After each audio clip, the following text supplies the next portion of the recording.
So hello and welcome. Happy Friday. Today is Friday, January the 10th, and this is Backyard Beekeeping Questions and Answers, episode number 289. I'm Frederick Dunn, and this is the way to be.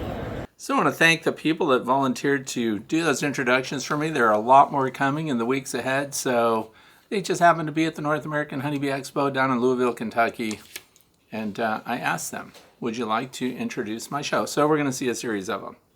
Thank you for that. So what's going on today? Well, let's start with the weather. Did you see that graphic I hope that I put up at the beginning there? 10 degrees Fahrenheit, which is minus 12 Celsius. We're in the deep freeze here in the northeastern United States, the state of Pennsylvania, northwestern part of the state. The wind is 2 miles per hour, which any wind at all is terrible. That's 3 kilometers per hour, 86% relative humidity. Here we are freezing. California is on fire. If you don't know already, if you haven't checked the news, terrible things are happening in Los Angeles and other parts of California. They don't even have enough firefighting water, so our thoughts and prayers are with those people out there. If you want to know what we're going to talk about today, please look down in the video description and you'll see all the topics listed in order. Today there are some follow-up links that you can click on and learn more, because some of the topics are more in depth than what I cover during the Q&A. So the questions that we're going to go over were submitted during the past week, and you can submit your own topic for a future episode. You can go to thewaytobe.org and click on the page marked The Way to Be, and you fill out a form there. That is also, by the way, my contact form. So if you want to contact me about something else, go to thewaytobe.org, click on that page, fill out the form, and make sure to include your email address, and I will respond to you. So what else is going on? The opening sequences, by the way. There are bluebirds out there. That is the eastern bluebird. They shouldn't be here. It's too cold, and we know that they eat insects. And what are they doing? They're getting the little fruits, the little, what are they called then? The seeds from the holly bushes. So thank goodness that the bees were there to pollinate those holly bushes so they could produce those seeds, and the fruit that goes around them, the berries, holly bush berries, that would be more like what it is. And they're eating them. I don't know how they're making it. We are going to put out black soldier fly larvae for them since they're here, but what I don't want to do is encourage them to stick around. I want them to go where it's warmer. Maybe they know something we don't. But let me tell you, in the coming week, it's going to stay cold. Below freezing all through the weekend. This coming Wednesday, we have a beekeeping breakfast. Those of you who know about that, I just want to remind you that that will be from 9 to 11. And hope to see you there. We're going to talk about what went on over the past week. So really interesting stuff. We made it back from the North American Honeybee Expo down in Louisville, Kentucky, and I zipped out of there on Sunday morning with my wife, Annette. We drove, and the storms came in right behind us, and wouldn't you know it, the state of Kentucky was under a state of emergency. And people like Dr. David Peck from Better Bee were stuck down there until Wednesday because their flights got canceled. What a mess. I'm so glad the weather cooperated for us down there. Anyway, I won't talk about that a whole lot. If you want to listen to this rather than watch, it is a podcast. You can Google podcast The Way to Be, and you'll find it. It's also on Podbean, iHeartRadio, a lot of other sources. You can also go to thewaytobe.org and click on the podcast page there and see the current episode. So what else? I think that's going to be just about it. I don't know anything else to tell you. So we're going to jump right in with the very first question, which comes from Tina. Tina says, I really wish Bee Smart, which is Bee Smart Designs, by the way, would sell replacement black caps for their lids. Drives me crazy that they don't. Have you come up with anything to use as replacements by chance? Okay, so drives me crazy too. And I think that's interesting. I did speak with Clifford, the owner of Be Smart Designs, down at the North American Honeybee Expo. But here's what happens. Look at this insulated inner cover, which many people are using now, including myself. There is a center hole here, which is the feeder hole. Right there. It has a black cap on it. We are supposed to take this black cap off, and look, he designed a reservoir for it to stay right there. Now that's not helpful to Tina, because Tina's like me. For the most part, I remember to leave it there. There's no reason to take it out. But then, of course, we come across and we open one up, and there it is open. And there's a fondant pack over here, or a rapid round, or something like that that feeds your bees. This is a Muth jar cork that I have, because I have Muth jars. They're the 1 pound honey jars. I marked it here that this is 1.25, so 1 1/4 inches in diameter. The Muth jar cork goes right in there, and it sticks up just enough so we can grab it. If you want to make it easier to grab, put a screw in there like an eye bolt screw right in the center of it, and then you'll have something to grab. But when I talked to Clifford about it, he said you can contact Be Smart Designs and say that you've lost your cap and get another one, as long as you don't abuse that and keep losing them all the time. But you're right, it would be nice if they sold like a 2-pack or a 3-pack of those through Better Bee, which is one of the companies that resells the Be Smart Designs. If you want to know which companies sell Be Smart Designs products, you can go to the main website, besmartdesigns.com, and click on their distributor list, and then it will show you, and maybe one of those people can get them for you. But in the meantime, Muth corks, or any cork actually, that is greater than 1 1/4 inches. So that satisfies that. That has been an issue for me too, so I think it's funny that that came up. And but it's our fault, actually, because he made a space for it. I know it must be frustrating for a designer and a retailer to find that we're not able to keep track of our stuff. It happens to me too. When we talk about these Sericel feeders, they have little inserts if you go to Solid Food, so we pull off the insert. What do? I take them out and I put them in my bee kit. Why am I doing that? If I have solid feed that I'm about to put into that compartment on top of the hive, why not just pull the covers off and leave them right there in the reservoir? Man, I am slow to learn sometimes about that. So that's question 1. We'll go right on to question number 2. This is from RuesNow, RuesNow 5989. That's the YouTube channel name.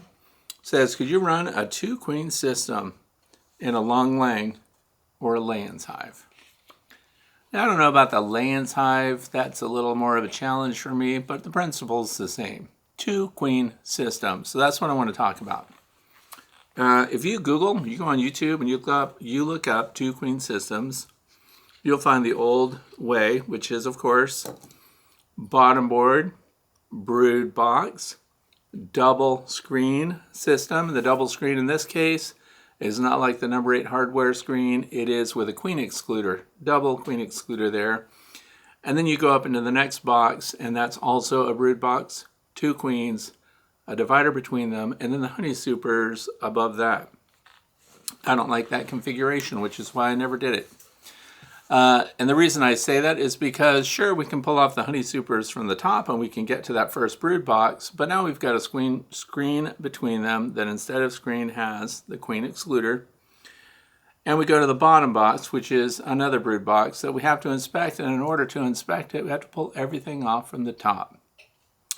Then you'll find out, as you do further research, as I have done, that there are 2 queen side-by-side systems. Those are better, in my opinion, but still, when you start to stack on your honey supers, they are overlaying half of each of the bottom standard Langstroth 8 or 10 frame nuke boxes, not nuke, brood boxes.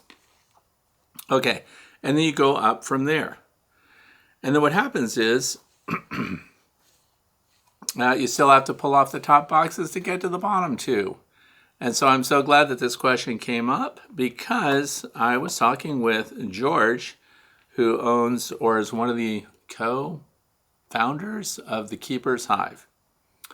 I've told you before that I ordered, when they did their fundraiser for the Keeper's Hive, I ordered the double queen system, so I'm going to be messing with exactly what we're talking about now, but in a much easier configuration.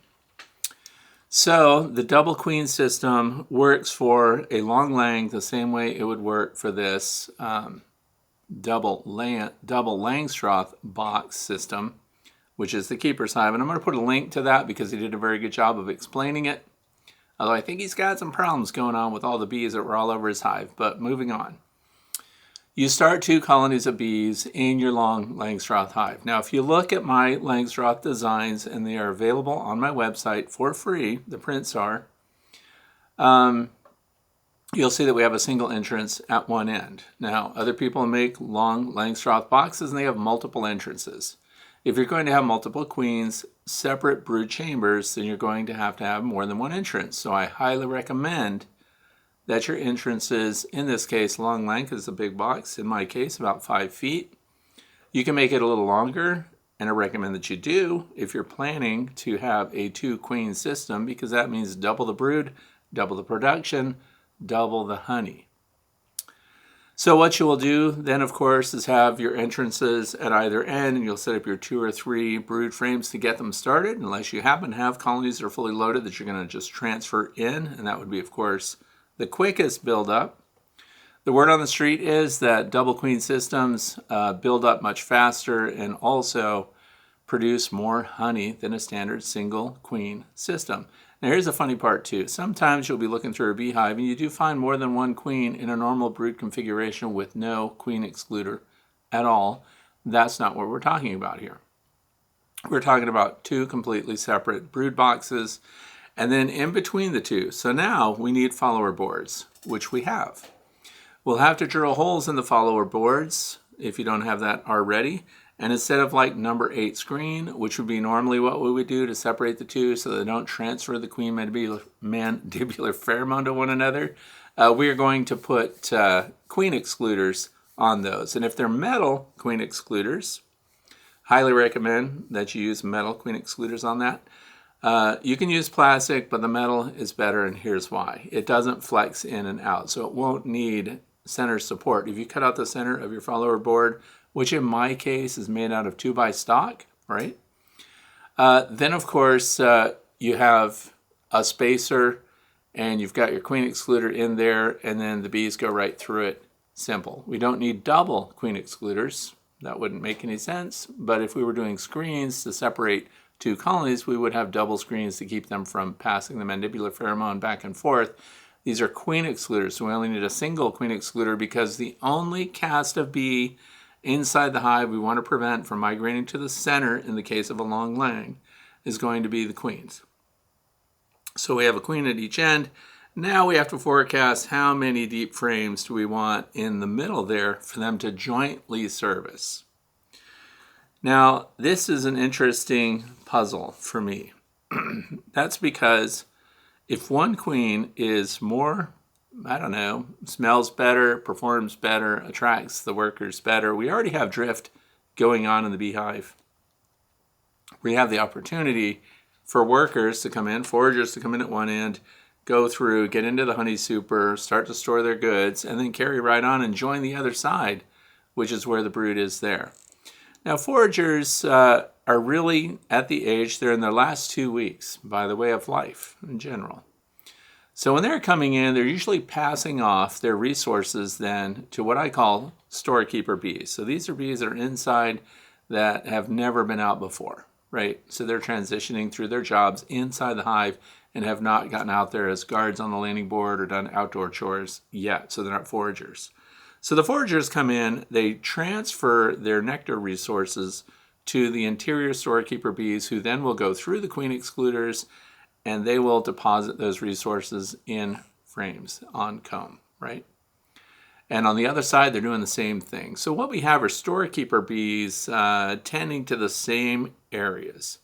Now, so long as things are equal on both ends of the hive, with the queen excluders separating the queens, because now, see, the queens can't fight. The queens can't kill each other.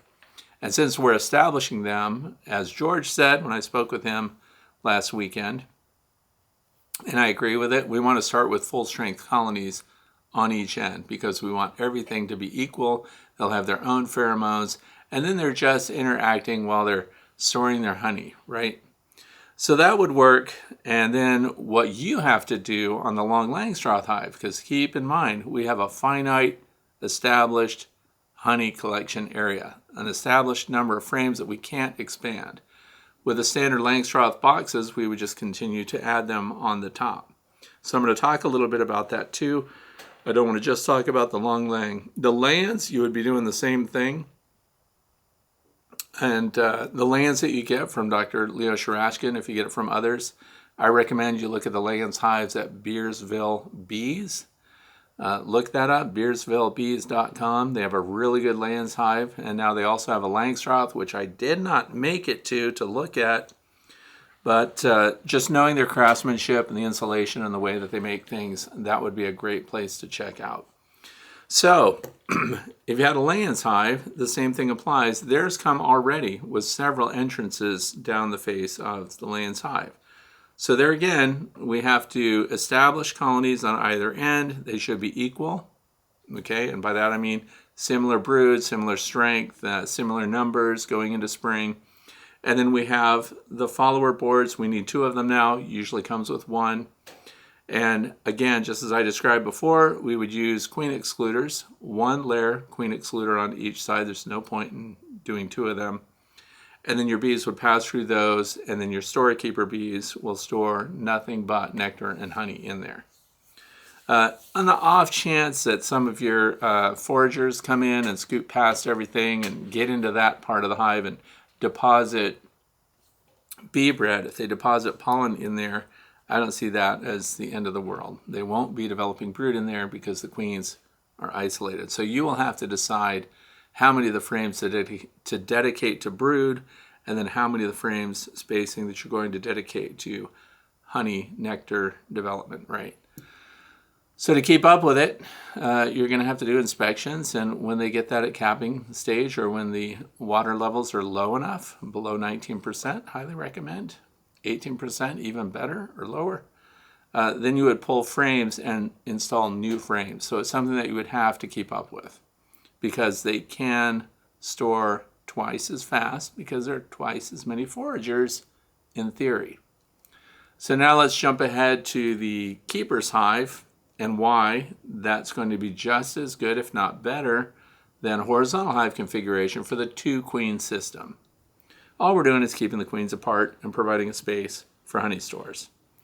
The vertical system, the way that's set up in the keeper's hive, means that we can go to either side and we can open up the bottom. They have these flip-up covers. If you haven't seen it, I'm going to include a link, or you can just Google the keeper's hive, go to their YouTube channel, look at their demonstrations for detailed instructions. And what that allows you to do is, let's say we've got several honey supers on the central column, and we've got a queen in this box and a queen in this box. And George recommends we have one opening facing opposite the other box, right? So 180 degrees out to reduce drift. I don't personally think that's necessary. I want my entrances to face south anyway. So if I have 2 boxes, I can just concentrate my 3/8 inch by 2 inch entrance on either end at the farthest end of their landing board away from one another. You'll notice that when bees come back from foraging, they're very specific about the location they go to. And if they're drifting, it's not going to be just because one entrance is on one side of the box or the other. It's because they're just moving on to another colony of bees. So I think personally that it would be okay to have my landing boards for both colonies facing south, south or southeast, they perform better, and then have your entrances and your entrance reducers opening at the farthest edge away from one another. This is what I'm going to do. And then what happens is they start you off with a queen excluder because we're going to keep our queens separate. They go up in the first box on that keeper's hive. That is honey and resources that has a divider in it. So I believe that's a 10-frame box. So that means that we would have 5 frames on either side, divider between them, and that divider goes all the way down and to the queen excluder. And so the bees would build resources for themselves in that first box. I like that idea. I think it's fantastic. Above that, we add more supers. And you super up and the bees continue to store their resources. Now, the claim is, and I don't know because I haven't done it, so we're sharing theories and stories right now. So the claim is that you'll get more honey from a 2-queen hive with this method than if you had 2 separate colonies of the same brood size with boxes going up separately. So there has to be some benefit to this community aspect. More bees maybe to guard the area. Maybe there's a warm common wall, which I asked George about that. He said that was not the case. He said that they stayed centered. You can look at my North American Honeybee Expo video and just find the spot that's marked out for the keeper's hive and see that explanation, because I did ask those questions. But I think that because there's a colony on either side, inside this box, they will concentrate their brood towards this common wall, because that's what they've been doing when we push nucleus hives together. For example, we have 5-frame deep nucleus hives. If we push those boxes together, they concentrate their brood towards this common wall, so they get this passive heat and warmth from that. So we'll see how it goes. We'll just follow along. Now, what I plan to do, because I do not want to put box over box over box over box, and I don't want to have to keep up with them all the time and pull them off to inspect, because think about it. If we want to know what the progress is with the honey, so you've got your keeper's hive, or you've got your long Langstroth. With the long Langstroth, you're going to pull it, and you can pull individual frames. Very easy. We're not lifting anything off. So long Langstroth lands. The only thing you're lifting are the frames themselves. Great way to go. The keeper's hive. Now we've got boxes going up. I need to look in to see what they're doing, right? We don't want their boxes to become 100% full of capped honey, because when they do that, the bees accept that as a ceiling. In other words, they're done, they're full. And that can be a stressor to cause congestion and make them think, hey, we're fat, we need to do what? Swarm.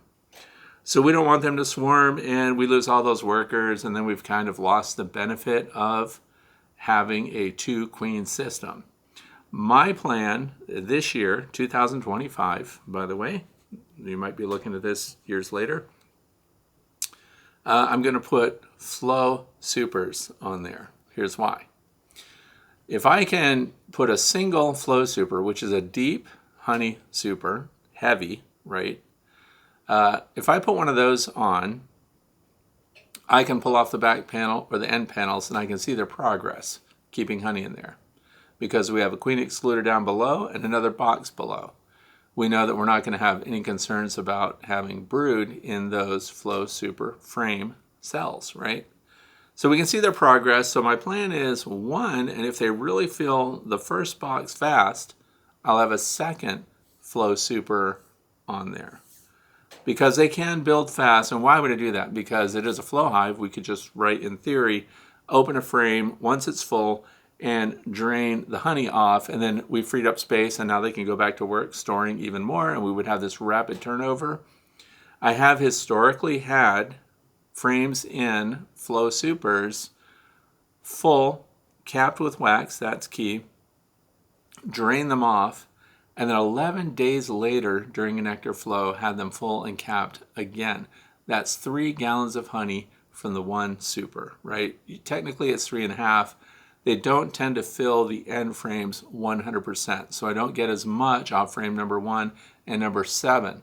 A flow super only has 7 frames if it's sitting on a 10-frame Langstroth. Now stick with me. So because what they do is they fill the cells, but they're still dehydrating it, so they haven't capped it yet, and they're full. So we need to add another super, so that would be a second flow super on top of the first one. Now you're thinking to yourselves, that's a lot of weight. I don't feel like lifting that off. Now I pick things up, I put things down. I lift things because I don't want to be limited physically. But I understand there might be kids working on it. There might be people that are much older who don't lift weights, who don't train for beekeeping, right? Well, now this is another advantage for the keeper's hive, because you can evaluate your brood without pulling those boxes off, and you can look at them from either side from the double queen system. So in my head, this is working out really well because I can tell on each side, do they have brood? Do they have eggs? Are the queens okay? Are they making queen cells, right? And then George recommends the Desmarais queen reduction method, which I'm going to talk about later on with another question. But so, the two queen system will work, but some configurations require more work than others. And I will say in the onset, I don't like the two queen systems that are a standard 8 or 10 frame Langstroth single bottom board system. Because to get to that bottom colony to know what's going on, you have to pull everything off above it, and I don't like it. Thank goodness for the Keeper's Hive that's been out now for 6 or 7 years in development, and it works, so that's going to allow that to go on. Now, the Long Lang, same thing. If you want to see my prints, you go to thewaytobee.org and you download those prints, and you're going to do everything the same. The only difference is going to be that now you can have an entrance at either end. How big is the entrance? Hopefully it's 3/8 of an inch by up to 3 inches long. And the reason we do that, you don't need mouse guards. The bees feel like they can defend that well. There's less robbing and things like that. So very good. I think I covered all of that. Keeper's Hive has been improved, by the way. I enjoy looking at that. They have plate glass in your observation windows now. You do insulate the lower box up to where the central column is, and then you insulate over the top of that for winter. So it follows my principle of having a deep brood box, then with a medium honey super minimum on it going into winter. With a two queen system, I suspect that they will benefit from that common wall being warm, centered underneath that riser, which is where your supers go. What do you think? What are your thoughts on that? Question number 3 comes from Thomas Plummer 2673. Says, hey Fred, I was wondering just how dark is the inside of a beehive? I saw that acorn frames come in different colors. I saw that too. I talked to them about it. Do bees see any color? I used to have a dark room for film printing with an enlarger, and it had to be dark. For bees, hives, the opening of the hives lets in a lot of light. I would imagine in the brood box there is a lot of light. Your thoughts? How far up into the hive does light reach? Okay, so this came about, I don't know, this is a question that was recently submitted, so it might be based on my interview with the acorn vendor that was at the Honeybee Expo. Because they had some different colored frames. They had the pink one, which was, of course, for cancer awareness. Great cause there. They donated a lot for that. But they also have the standard white frames and black. And we know that we pick black foundation. Some of you are watching right now may be putting together your shopping list for what you're going to set up in spring as a new beekeeper. They added a color. So they have a yellow one. It's an orange yellow. Almost the color of the inside of this Guardian Bee Apparel cup. And the claim was, or the reports back from the field, the beekeepers, hey, they're going for the yellow foundation, the yellow frames, better than the other colored frames that are made by Acorn. And we talked about that, but then I thought, yeah, but inside the hive, it's dark. Bees have terrible low light vision. If they're going for one frame or for another that is made by the same company, the same configurations, the exact same amount of wax foundation, because it's the other thing. The deeper the wax coating, the more beeswax that's on these foundations, the quicker the bees take to them. So this would be a very easy test. And as I thought about it while I was there, I thought, maybe I should get some of the yellow-orange foundation and some of the white and some of the black, and then checkerboard them and see if directly opposite each other, if one gets drawn out more than the other. But then I thought, I actually don't have to do that test. Here's why. They just can't see it. It won't make a difference. If we're talking between white and yellow, bees in the field are drawn to yellow things. My grandson pointed out to me that he has a Way to Bee patch on his bee suit, and bees do fly over and go to that patch. I don't think it's a trigger to draw out more comb inside a darkened hive. The other thing is most of my Langstroth hives have slatted racks on the bottom, so there's another gap with a board in the front, so the light that would be coming in would be indirect, diffused light, and then of course we've got the frames close together. And we're not talking about the brood box, which is the first box that they're going into. We're talking about the honey supers, which are up higher, and I don't have upper entrances and I do not have upper vents, therefore there's no light coming in up there for them to see it. So then the other conclusion would be, or the speculation would be, that maybe there's different plastics being used. Maybe the composition of the frame is different. But if everything else is the same and it's covered with beeswax foundation the same, the starter beeswax coating, double thick, triple thick, I don't think there's a difference. So that's going to be it. So I would say if they're all the same price, it's a matter of aesthetics. What do you want to see in your beehive? What looks good to you? The black foundation allows me to see eggs and larvae better. So definite plus there. When it comes to the white, I think the white kind of looks a little dirty later. You know, once you get some comb on it and everything. I suppose if you're looking for Varroa destructor mites on the comb, on the foundation, rather than on the bees themselves or on the developing pupa, right? Then I would say maybe you would see Varroa destructor mites better on white. I don't know. Yellow, I think it's just aesthetics. I don't know if you'll get a big advantage out of that, but they're making them, they're selling them. If you have a different opinion, tell me what it is and what it's based on and what you've observed. Have you checkerboarded those colors and did you get something different? Let's move on to question number 4, which comes from Bryce. Says, I have a question. I have ruled out AFB. If you don't know what AFB is, that stands for American Foul Brood. Lethal to bees, kills them. Kills the brood. Anyway, as a cause of a dead out, besides chemical buildup, is there anything disease-wise that will transfer if I melt the dead out comb and make foundation out of the cleaned up wax? Thanks for your time. Okay, so here's the thing. For Bryce, there are diseases that persist in wax. American foul brood is what we covered. There's another thing called EFB, European foul brood. It also persists in beeswax. So some people think, but if we run it through, you know, we melt it down and everything, and we render the wax and we filter it, would it likely still be there? The scientific evidence says that it will be. There are other things that carry on in your beeswax. Deformed wing virus. So these virus loads can persist also in beeswax. There's chronic bee paralysis that can persist in beeswax. Now, I don't want you to become alarmed about that. Here's what's really been discovered. Coumaphos, things like that. Beekeepers put pesticides out in their hives.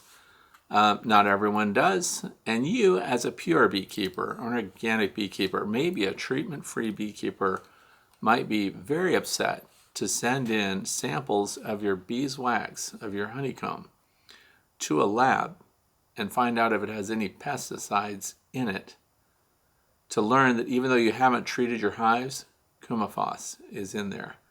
How does that happen? I know how it happens. And here's why.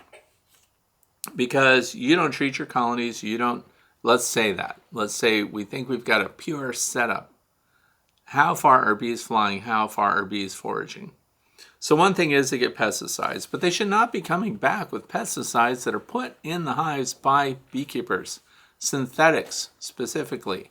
We don't want those in our hives. I don't do it. If I treat a colony for Varroa destructor mites, it's going to be an organic treatment, period. Now, why would I have beeswax that could be from other sources? Let's say I collect a swarm somewhere. Put that in. Where'd the swarm come from? They're loaded with honey and everything from their colony.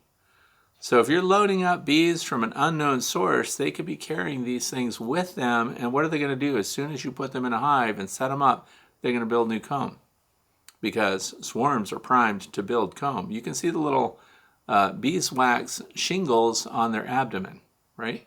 So they're ready to go. Where did that come from? If it came from another hive, from another keeper nearby who has practices that diverge from your own, you could be bringing that into your own apiary, into your own hives. Another thing is just bee drift, but foragers, again, remember those are advanced older bees that are out and about. The likelihood that they would just join up in your hive is pretty darn high. And could a forager come in? Are they going to make beeswax inside your hive and transfer stuff from their original hive, wherever they came from before they drifted to you? Would they transfer that in? Because they're not wax builders, right? But remember what I said they do. They come into your hive, loaded with their resources from wherever they've come from, and which can include a dying out colony. And they might be robbing themselves or robbing another hive, right? Foragers are also the robbers. And then they come into your hive and they pass that on, and it gets used by your own resident wax builders who now have potentially coumaphos or something else that they're going to put into your comb. So these things get transferred. So until we get every beekeeper in your area not to use those compounds, not to use those pesticides inside their hives, the chance is still there that that'll come and be a part of your beeswax too. So there's just a lot of ways that these things are moving around. So anyway, the thing is, deformed wing virus, chronic bee paralysis, all these things that can be carried in beeswax. Let's talk about the potential for, I already explained that so that you would understand there are reasons why these things can show up other than wax that you've rendered. But when you process your own beeswax, you know the history of the colony. You've ruled out EFB and AFB. Those are the worst. You know the health history. Do they have deformed wing virus in there? Have you seen these other issues, chronic bee paralysis? Do you see bees trembling around on the ground in front of your hive? If everything's good, what's the purpose of the beeswax? You're coating the foundation. It does not become 100% of the cell that your bees are going to make. You're going to continue to draw that from the environment. But remember, we have those risky bees from other beekeepers out there that could just join your colony with their resources and stuff, and on we go. There could be a colony within a mile or two. Your bees will travel a mile or two to rob somebody else's hive. Why? Because the honey that's stored in that hive is like the maximum gain they could get for their travels. If it were just a light sugar syrup, they wouldn't travel that far, because it would use it up in energy just bringing it back. But when they're robbing another colony, the health of that colony is very important. And this is why that stuff ends up in your hive too. So want your colonies to be strong, just do what you can for your beeswax. Keep an eye on evidence of disease. I do not, and some people think, well, you know what, so-and-so just quit beekeeping. They got too old, they quit. They were injured and their wife wants their bees or their husband wants their bees off their property now. And I don't recommend going and collecting other people's bee equipment with all the comb and resources in it unless you know for sure that that person was responsible with their bees and did not allow diseases to continue in their hive. Depending on how long someone has neglected their bees, you could find evidence of really poor conditions in those colonies and potential disease. So know the origin of everything that came from that. But I don't worry about it when it's from my own hives. You can do whatever you want with your own wax. You know you're going to monitor it. You know you care. And you're going to be up to speed on that. Question number 5. Timothy from Hamura, Tokyo. Timothy from Hamura, Tokyo. Says, you mentioned various apps over the years, and I can't remember all of them. Could you make a list and a description of all that you've recommended either here or on your YouTube? Maybe both. Thank you. So here's the thing. Apps. What the heck are we talking about? So apps that benefit the beekeeper, that benefit the bees, maybe help you make decisions. So I will put those down in the video description. This is for question number 5. So you'll see these links underneath question number 5. So one of the first apps that I thought about and I looked for updates on is called Bee Scanning. If you haven't looked at that years ago, this app came through and it was for helping you spot Varroa destructor mites on your bees. Their algorithm has been improved over the years. So this is Bee Scanning. I'm going to put a link down for that so you can go directly to it. The app helps identify what else? Something we just talked about. Brood issues, unhealthy bees, deformed wings on bees. So this thing is improving all the time and will help you find that. So what it is an app that you load into your smartphone, which when it first came out, I was just getting my first smartphone. But you take images of your hive surface, your brood boxes in particular, and it is pretty darn good. It picks out and shows you images of what it suspects are varroa mites and things like that. Then the big argument about that app was, the disagreement was that, well, figure the odds that a varroa destructor mite, one of these overgrown rascals, is on the thorax or the backside of the bee where you can look at them, because we know that they feed under the plates of your abdomen of your bees normally, right? So the nurse bees in particular. So those are, it was supposed to save you from having to do mite counts by shaking everything out. So the originators of that, who've continually approved it, claim that if you have, whatever number of mites are visible to that unit, that they understand that that also represents that there are far more varroa destructor mites on the abdomens and in the comb. So you would know instantly, here's the advantage of it, right? You would know instantly that there are mites on your bees, and it estimates the number of mites in the hive or on the frame, so on. And so your treatment levels are ready without doing a mite count, right? So that's one app. The next app, which we just talked about, I interviewed with the guy last year, it's free, beeswarmed.org, beeswarmed.org. And that's a really good app, and I'll tell you why I like it. And the link will be, of course, down in the description, 100% free. You register yourself as a beekeeper. What do you want to do? I want to collect swarms. I want to do rip outs. Whatever you think you want to do, you register on this app. You also say, I don't want to collect swarms more than 3 miles from my house. You set the parameters. How far are you willing to travel to respond to a swarm call? Then the general public also finds this app because you share about it, as I did, through social media. Somebody sees a swarm somewhere and they report it to beeswarmed.org. Once they do that, they're prompted to identify whether or not they're actually honeybees, and would they submit pictures and things like that, as much detail as possible. Because the way we've done it historically is through my bee club, the Northwest Pennsylvania Beekeepers Association. Somebody learns about a swarm, somebody sends an email to someone, or an instant message, or a direct message, or a text. Somebody gets on email, we have the email thread, and they say there is a swarm, so-and-so's house, so-and-so street, and so on. They give that person's information to everybody on our list. Next thing you know, people are like, let me know if somebody's going after it. So there's all this big exchange of information back and forth. It is cumbersome. Because first of all, the person had to respond to the email initially to say that somebody reported a swarm. You understand. If they go to beeswarmed.org, the person that reports it, there's no delay. It shotguns out to everyone who registered and put the app on their phone. I have it on my phone. And you get this alert, swarm located 2.5 miles from you, yes or no. So I said, wow. I'm actually, I have nothing to do right now, and I have a mentee that wants to learn how to collect swarms, and we just charged up our everything bee vac. Let's go get it. I'll take it. Boom. So then the next person that receives the alert doesn't get the opportunity to collect it because now it says claimed on the app.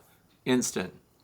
Then we get there and realize, wow, they said it was 8 feet up. It's really 16 feet up. It's bald-faced hornets. I'm out of here.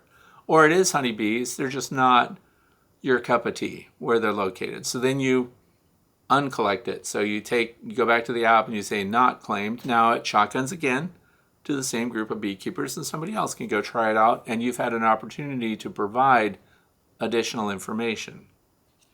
Fantastic app. Here's another one, beescape.org, beescape.org. You're thinking about setting up an apiary. You're thinking about putting your bees somewhere. How healthy is the environment? How conducive is it for bees? In other words, is there going to be a dearth? Is there a whole bunch of agricultural activity there that is depositing a lot of pesticides? When we say pesticides, that includes fungicides, herbicides, insecticides, it's all of it. And then you get a number associated with that by putting in an address. So beescape.org. Those are the ones. That's it. And I will put those links down, and you have them too. They're very useful. The only one in the whole list that costs you money is the Bee Scanner app.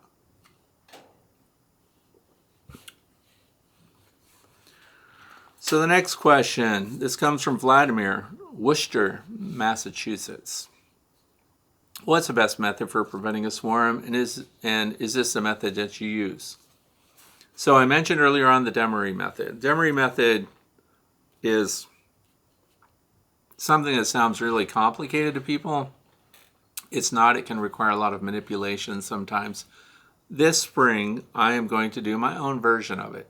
So by my own version of it, I mean, I'm simplifying it. Some people, and this is a discussion, a polarizing discussion among beekeepers, do you rotate your boxes in spring? So we get to springtime, which is going to be awesome this year, trust me. And the bees have moved up, and now we want them back down because we want honey above, brood below. So I'm doing my own version of the Demaree method. If you want to look it up, look up George Demaree, Demaree, 1892, article in the American Bee Journal. That's when it was first described to the public. So the point is to get your queen away from your brood or to relieve congestion in the brood area, because this is a trigger for swarming for your bees in spring.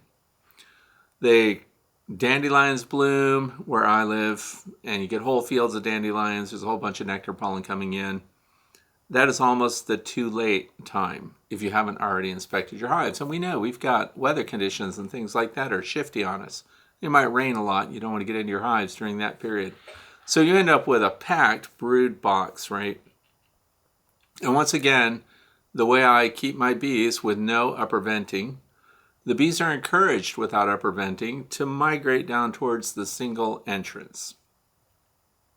And as they get to the single entrance, that's where they ventilate and they can take care of their brood the best.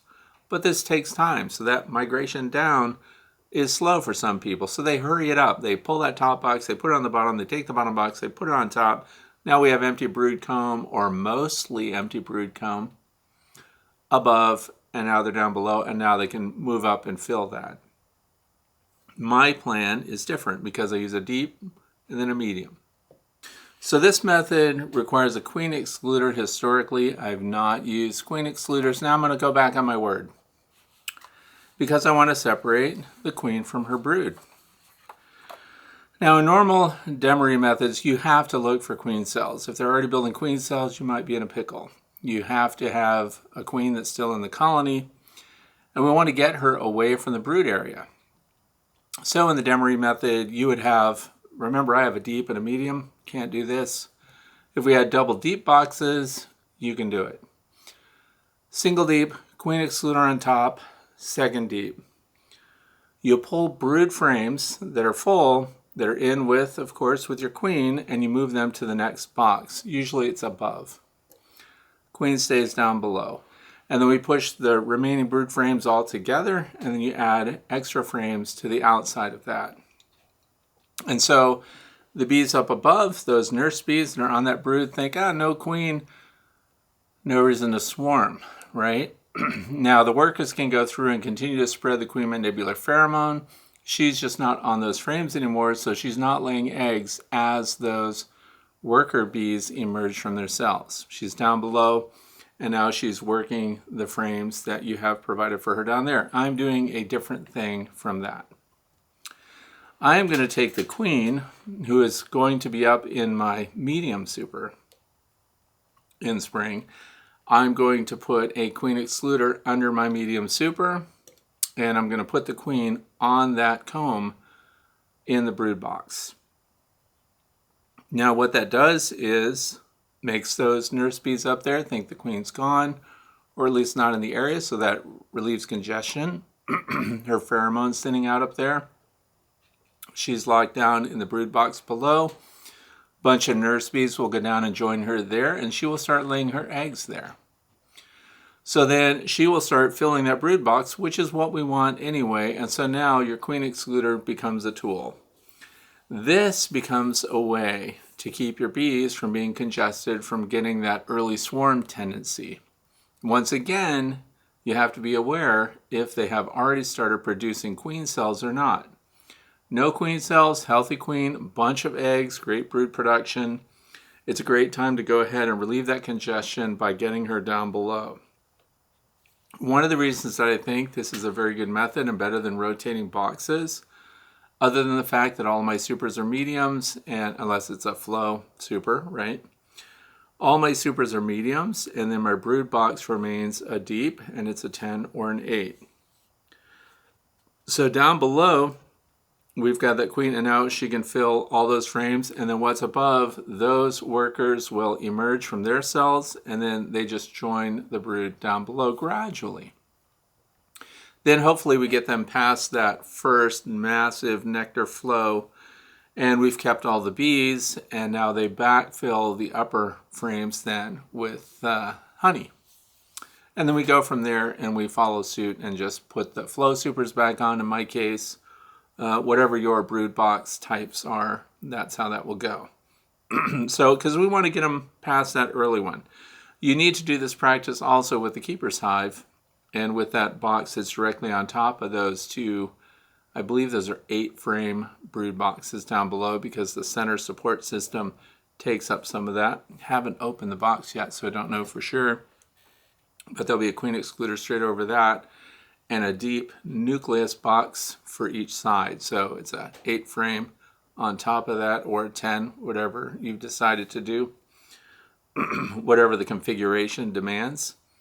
And then you can pull deep frames and put them up there of brood. Same thing, they're going to emerge and go down below, and of course your queen is retained in those bottom boxes, and then they'll backfill up above. Now sometimes beekeepers don't want brood to ever have been in the honey super. Keep in mind, with the keeper's hive, that second box is for the bees anyway. So even if that comb becomes a little darker, a little fibrous, and they backfilled it with honey and capped it and things like that, it's for the bees anyway. Also, with the keeper's hive, that queen excluder remains there. For me, when I move my queen below the queen excluder in spring, this is going to require that you handle your queen or get her down in that lower box. You're probably going to have to pick her up and put her in there and get her down in that box. Then, so you can put your queen excluder on. Once this is passed, once the risk of all the swarming is passed, which may never completely end where you are, but where I am, it's pretty predictable. We have a spring swarm season. July and stuff, things calm down. Then we get into mid and late August, we're back in swarm risk. So you can, again, go through this process and separate the queen to whatever box has the least amount of eggs and brood in it, and leave your heavily brooded area separate by queen excluder again until those abandon that area, they emerge, and then we can swap them back, getting preparation for winter. So these are all things that you will fill out. But that's the best method I know of to reduce 100% swarm prevention. I don't know if that's possible, but you can reduce their propensity to swarm that way. And then once the honey bridge is established, I can take my queen excluder away again, or I can leave it in. And my favorite queen excluders, I will say, are the wooden framed ones that come from Better Bee. And they're very conspicuous because sometimes you walk around your bee yard, is there a queen excluder on there or not? You might forget. And if they're thin plastic queen excluders and things like that, you don't notice from a distance. With the wooden frames, not only are those nice and durable, also when you're prying them up, you're prying the wooden frame, you're not risking bending the metal bars on your queen excluder, so they work really well.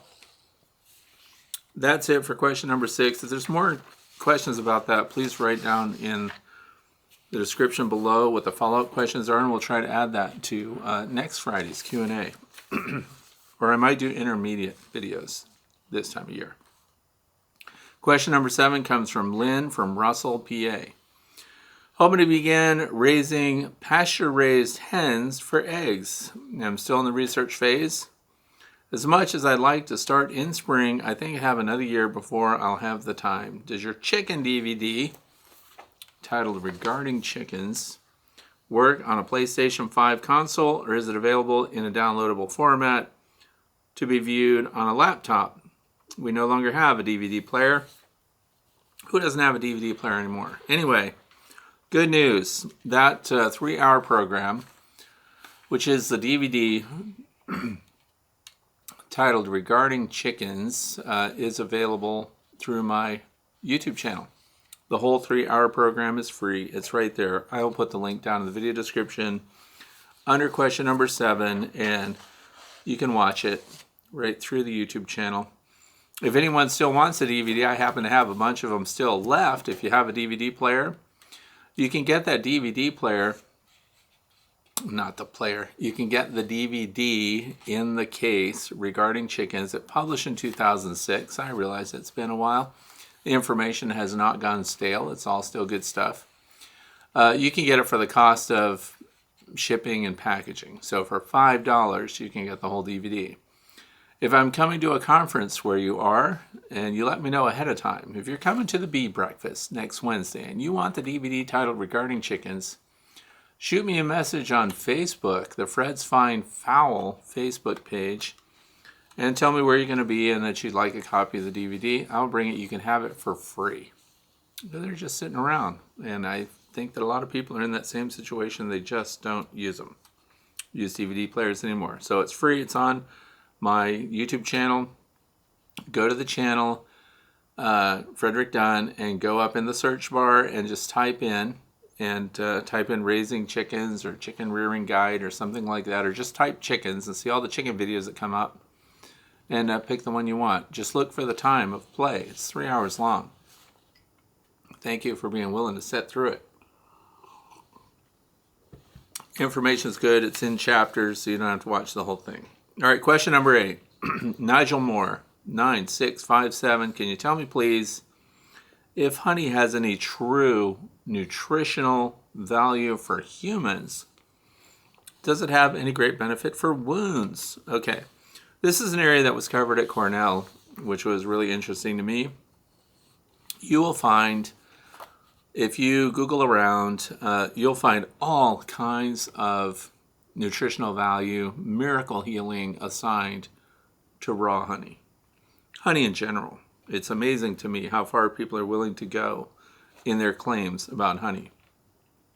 Now, I did talk with a research professor down at Texas A&M when I was in Austin, Texas.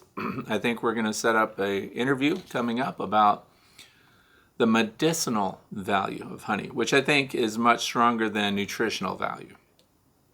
There is some nutrition in honey. When you look at the percentages, when you look into the real science behind it, it's like less than 0.5% of honey contains proteins that would be builders for sustaining a mammal, for example. So is it nutritious? Let's make that a comparison. You will hear people make fantastic claims, and it's of interest to me why people are even willing to do that. They will say you can lose weight eating honey, right? And so then people think, wow, I just eat a bunch of honey and I'll lose weight. Well, the caloric content of honey is really high. Remember, for your bees, it's the carbohydrate. It's the content that gives them the energy to do the things that need to be done. The proteins in that are very small. We know that there's some pollen in honey. Again, very small representation of pollen. So what I want to shift that from is the part, any great benefit for wounds? Yes, scientifically supported, ding, ding, ding. So health benefit for people. Now, let's put that in perspective. Do you eat a pile of sugar? Are you eating a bunch of processed sugar each and every day?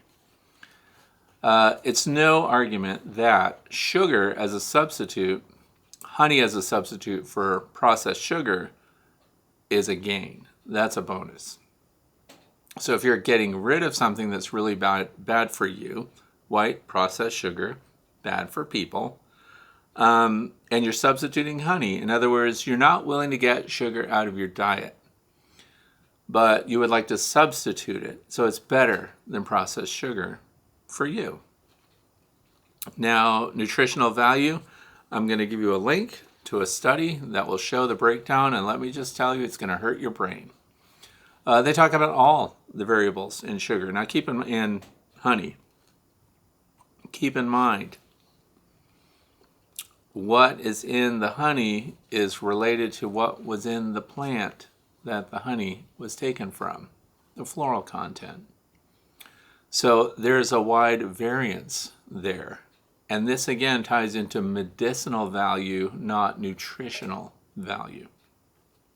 So the medicine is the emphasis. It can soothe the cough, honey. By the way, what's the purest form of honey that you can get? In other words, there are some detractors here which can impact the potency as a medication.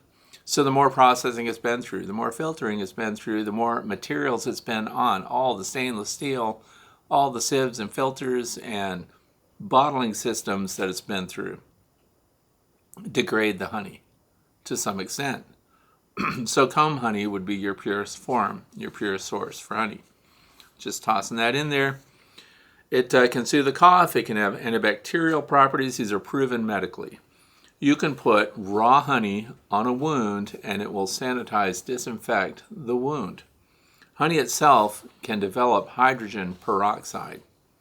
And sometimes people see that in honey when it's exposed to moisture edges or condensation. You'll see a white, foamy, bubbly substance there. You can put it on a wound, and sometimes, sorry to be disgusting, but wounds can ooze and they can have liquids associated with them. And you'll see little white foamy edges on that. That is hydrogen peroxide. So honey is proven to have medicinal value, right? It can reduce scarring. So they prepare bandages with honey, and then that goes on your wounds that are healing, and it keeps them moist, it keeps them disinfected, keeps bacteria from moving in on the wound, and reduces scarring. Proven medical benefits. There's a whole bunch of research going on regarding the honey's ability to reduce swelling. So chronic inflammation, right? And again, I'm not a scientist. I'm not a medical practitioner. I don't have a lab available to me. So all I can then do is look into studies and see what they've proven will help. So as far as the nutritional value for humans, very small. Medicinal potential for humans, pretty darn significant. And the Texas A&M group has found that there are different floral sources down in the state of Texas that could actually rival the medicinal value of Manuka honey. If you've ever looked up Manuka honey, that stuff is super expensive, and the medicinal qualities are pretty significant. So they're hoping to have the same thing with some of the floral content that's the bees are producing honey from down in the state of Texas. So pretty interesting stuff. That paper has not yet published, so I hope to talk with them at the time that they're publishing their final paper, right? So there's a lot to do with that. Thanks for that question. People that are thinking you can survive exclusively on honey, for example, those people are out there that make those claims. And I can't, I wouldn't in a responsible way tell someone, prove it. Go out there and eat nothing but honey and show me with your own life, the way Morgan Spurlock did when he made Super Size Me for McDonald's. Eat nothing but honey and see what happens to you. I can't tell you to do that. I can tell you to check in with your physician, with your dietitian, with these people that understand what the human body needs as far as vitamins and trace elements and proteins and carbs and everything else to exist. Honey does not provide what you need. So moving on to question number 9. David from Amarillo, Texas. Fred, can you comment on planting white Dutch clover for pollinators? I'm thinking about overseeding a lawn with regular white clover or the newer micro-sized white clover. So clover's interesting, and one of the reasons that I try to cycle the mowing on our property here. We have a lot of white clover here, and I'm going to put a link down in the video description for the clover that is very desirable for your bees. It's excellent for soil building, and this is why farmers used to do a lot of cover crops and rotation there is, of course, plants that they want to grow that are good for their grazing animals. And this white clover, Dutch white clover in particular, that's mentioned here, is kind of low growing.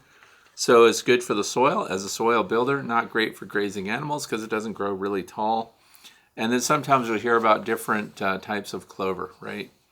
And that some bees that can access some clovers have to have long tongues. So the white clover that we're talking about is good for your honeybees. They can forage it, and we like it to continue itself, right? So my grandson and I, my pond last year was very low, and it's a spring-fed pond, and it's normally 14 feet deep. But it backed off. And so we went out there with bags of white clover, and I tried to explain to him we want to prevent erosion. So we spread those seeds everywhere and just dropped them on the surface. So that's what I'm going to share with you, is that you can seed in early spring. This is a great time of year to be thinking about it. I'm also going to recommend a source for your white clover where you can read more about the clover that you're going to seed. And the white clover is really good, and I'm going to recommend Ernst Seeds. So Ernst Seeds has a lot of guides. In fact, their whole catalog can be downloaded digitally, and there's a whole bunch of guides on prepping your soil for seeding. Now, the good thing about white clover, this Dutch clover seed, you can overseed your property and you don't have to do anything to the soil. So you can do a no-till seeding, and you do it while there's still frost. And so I'm just going to go over this briefly with you. It improves pasture quality. That's great. And the technique requires that seeding be done while the soil contains frost, and here's why. Delaying seeding until mid-morning when the soil surface has become slippery will result in poor stand establishment. Now that means we didn't have to kill off all the vegetation. You're just going to go out there and spread seed around, and the frost in the soil creates these openings in the soil that the clover seed will enter as the frost melts when it warms up. But you have to get it out there. This is a no-till seeding, okay, into existing grass. And I have clover everywhere. I have a sister-in-law that likes to mow, and she likes to mow short. I try to get her to leave no mow May, right? So we want to get clover established. We want it to start to bloom. And once it does, once the little clover blossoms start, we get an extended bloom through the year. So then we do let it grow up, then we mow off the tops, and it comes back, then we mow off the tops, it comes back. We also don't mow everything at once, so we want there to always be clover for the bees. Seeding rates for white clover on an existing grass pasture, 2 to 4 pounds per acre. So that's not bad, 2 pounds per acre. I also looked up what the price is. 1 pound of seed contains 800,000 seeds.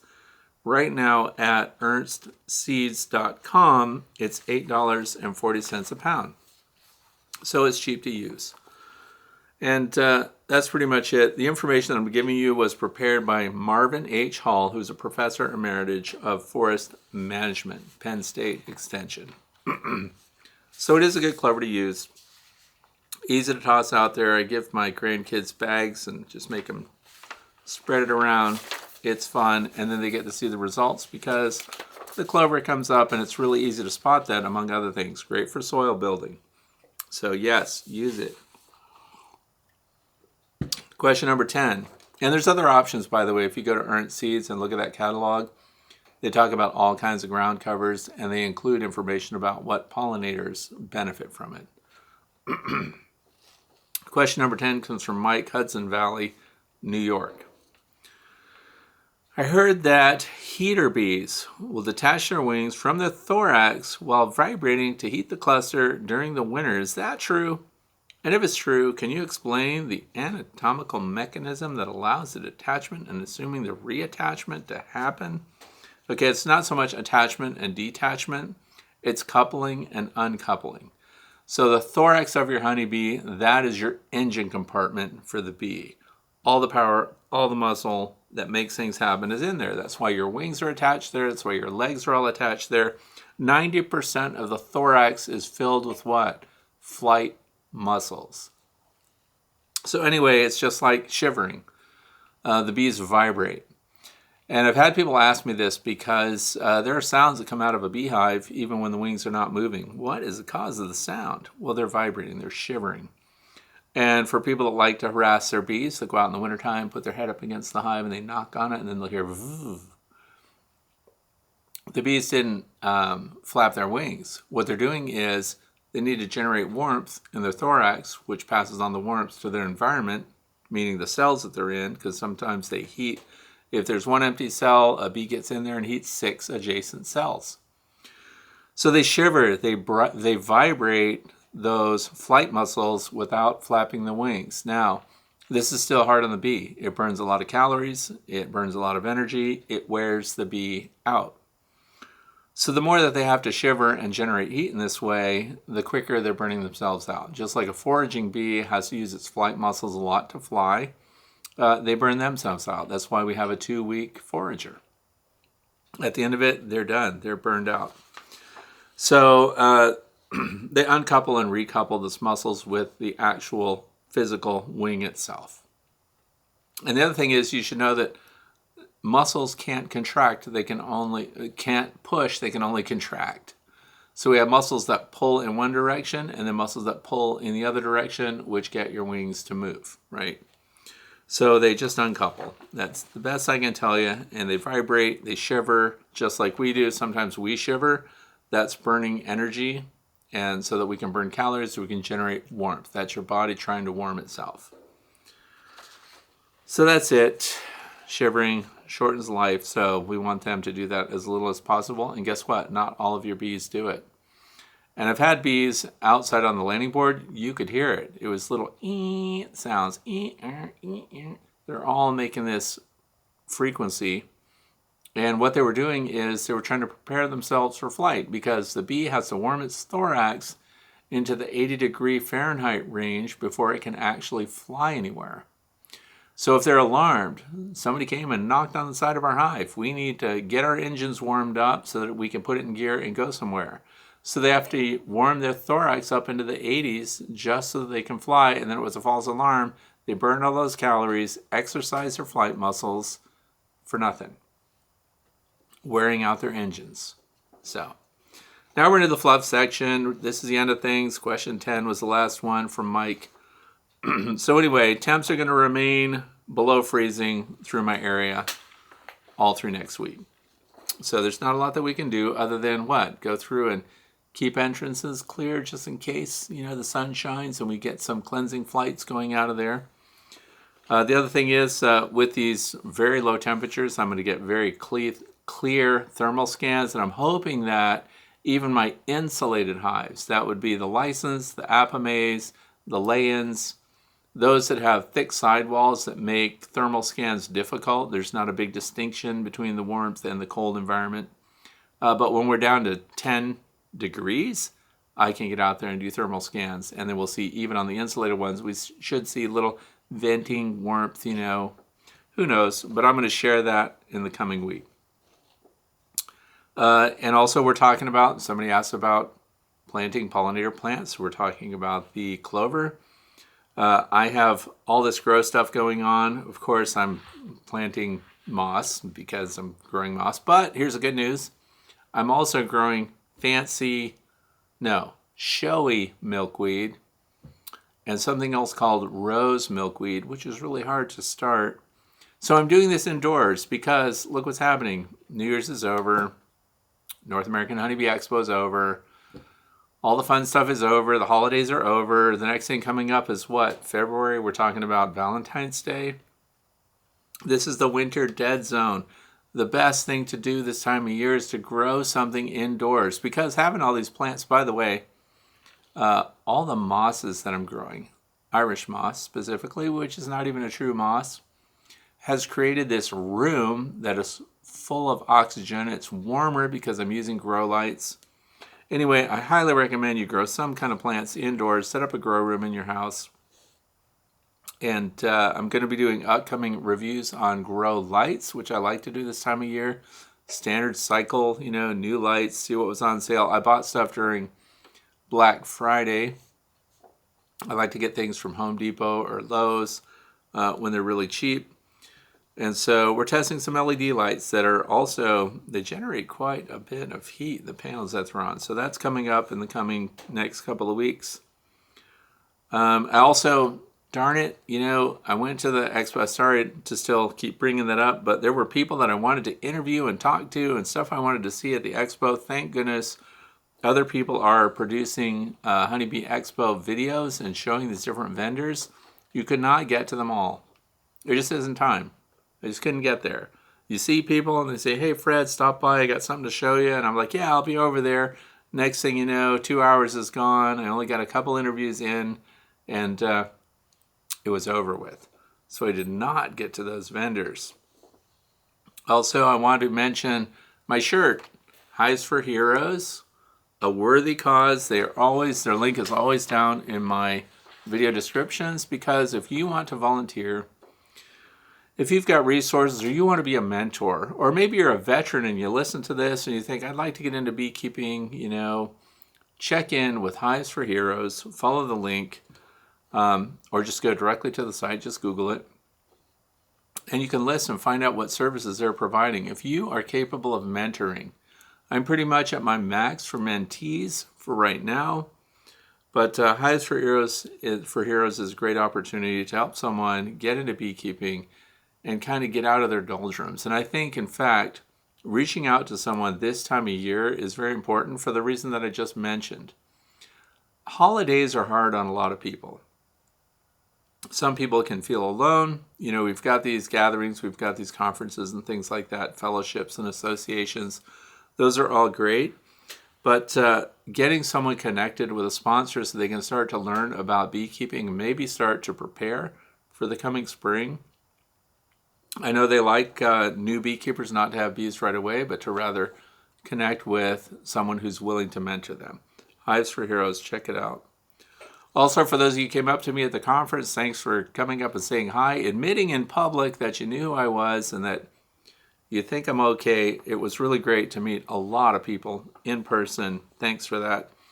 And that's the other thing I just wanted to remind you. Sometimes people are asking me about practices in beekeeping, walkaway splits, things like that. There are over 1,200 videos on my YouTube channel.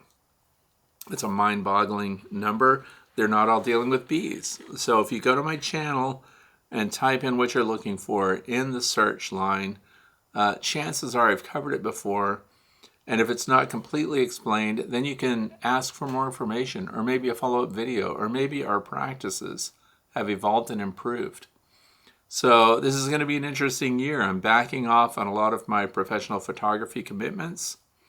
We are focusing, pun intended, on bees, beekeeping, and of course the environmental issues around honeybees and things that predate on honeybees or that the bees have an impact on. So we'll be talking about other species of insects, arachnids, and everything else in the coming year. So please go do a search. Let me know if there's something that you're not finding, and I will provide you a link. Usually when I respond to someone's question, I'll get the video myself and just give you the link down in the comment section. Thanks for being here. I hope you have a fantastic weekend ahead, and that maybe you can think of some plants that you would start indoors that would be a great distraction for you, and it doesn't necessarily have to be for pollinators. You can create an oxygen-rich room where you're surrounded by new growing things and warm lights. Emotional health and well-being is worth something in itself. Thanks a lot. Have a fantastic weekend.